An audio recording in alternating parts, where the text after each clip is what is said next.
Welcome to the Team Ottawa podcast with Mayor Mark Sutcliffe. It certainly has been exciting the last number of weeks. The Olympics happening in beautiful Italy, but there was a lot of hometown pride.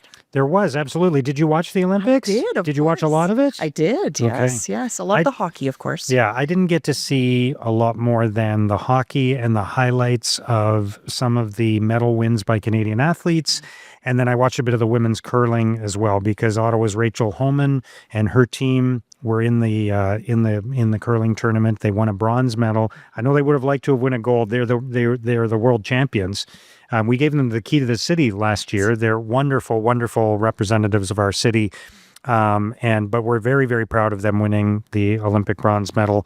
And it was so much fun to watch. And then, of course, you know, many members of the Ottawa Senators and the Ottawa Charge were playing on various hockey teams at the Olympics, not just Canada and the U.S., but some of the other teams as well. Tim Stützle was playing for Germany. Lars Eller was playing for Denmark.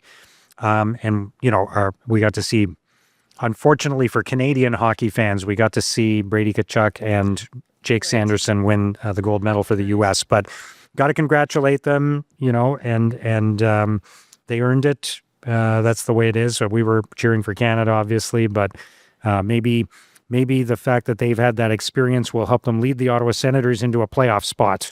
I like the way you think. I like That's the way we you have to think about it. Yes, for sure. And we know the Paralympics are going to be taking place. A lot of hometown pride there. We'll find out who's representing this beautiful city and watch intently as well. Absolutely. Lots of business, of course, taking place this week at City Hall. The council meeting, very important. New motion in regards to special constables and what this means for OC Transpo trains and buses. I've heard from residents and from users of OC Transpo, people who travel on the trains and buses, that they sometimes are concerned about safety and security. They've witnessed incidents involving drugs, and they're concerned about that. Obviously, we need to make sure that our buses and trains are a safe environment for everyone.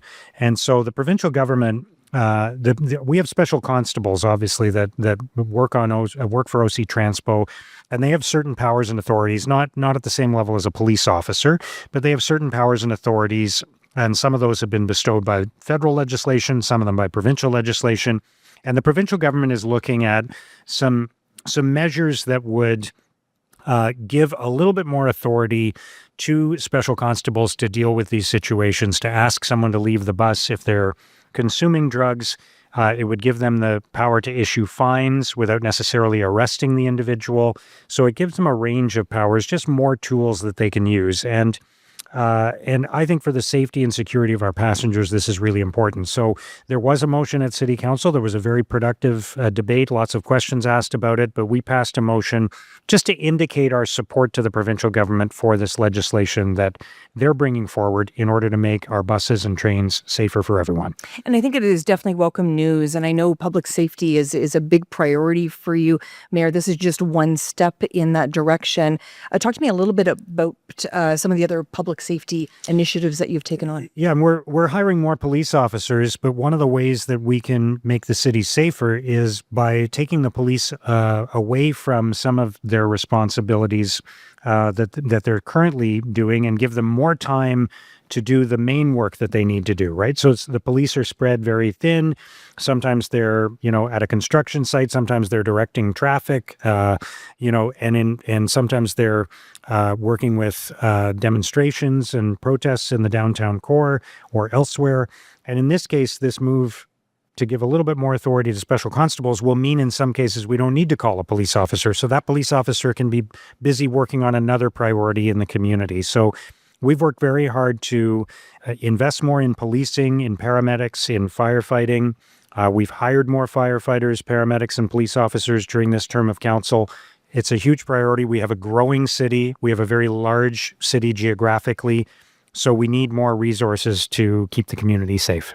And on March 24th, the Mayor's Breakfast, of course, hosted by the Ottawa Board of Trade and the Ottawa Business Journal. And you always have these really wonderful conversations with community leaders. In this case, the upcoming meeting, of course, on March 24th will feature our very own Chief of Police, Eric Stubbs. Yeah, I'm looking forward to that. We just had a great conversation. You and I were chatting about this on the previous episode of of the Team Ottawa podcast with Rick Hillier.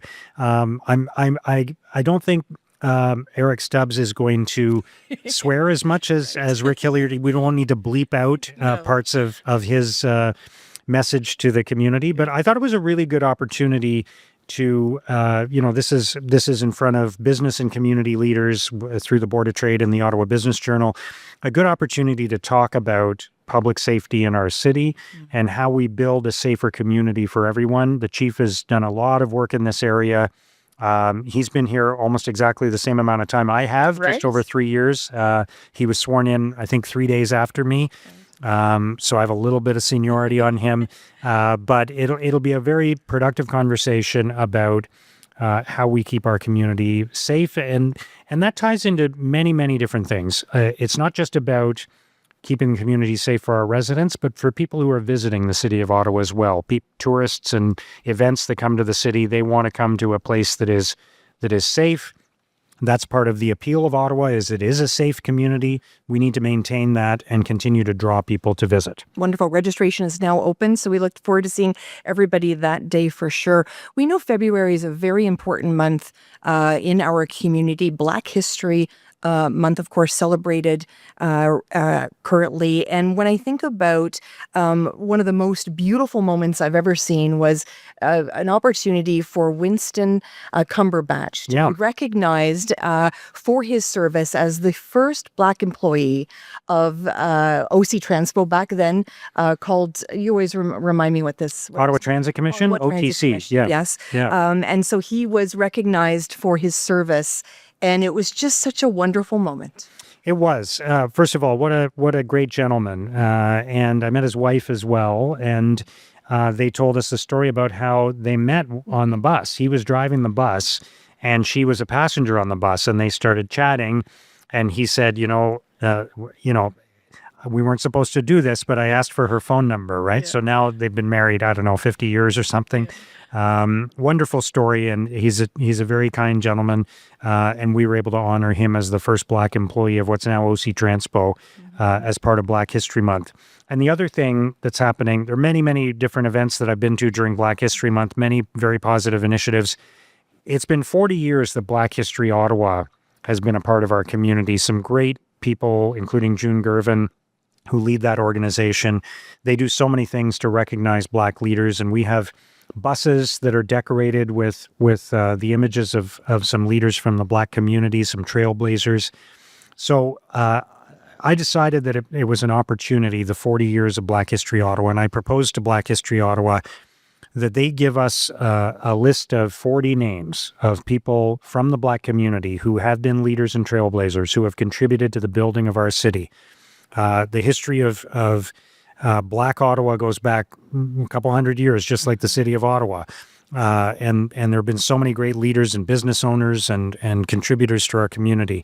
So they're going to give us a list of 40 names of people that we're going to commemorate and honor in the coming years, not all at once, but as opportunities come up to name streets and parks and community spaces in the future. We'll make sure that these 40 individuals who are trailblazers will have the opportunity to have something named after them to recognize their contributions to our community. It really is incredible to see the even the buses driving around. Yeah, I spotted, of course, Stefan Keys. I spotted a couple of wonderful leaders. Charmaine Hooper, the soccer player. Yep. Yeah, it's wonderful to see that, and it's wonderful to recognize people in the community. I know it's a busy time for you, Mayor. Thanks for joining us here. This has been great. Team Ottawa podcast. Thank you, for Sam. Spending time with us.